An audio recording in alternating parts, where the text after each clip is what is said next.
A less than month-old playground in Ogdensburg vandalized early Saturday morning. City police are investigating. City officials say graffiti was spray painted onto several pieces of the playground equipment in Morset Park.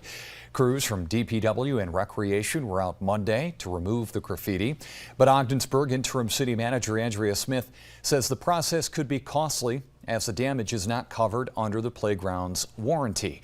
She says the city wants to find who's responsible. Camera footage from the security cameras in that area is all being reviewed. The police department is leading that investigation with assistance from our recreation department, and the city will be pursuing this to the absolute furthest. The playground opened in July, costing the city just under $900,000. If you have any information, call police at 315-393-1555.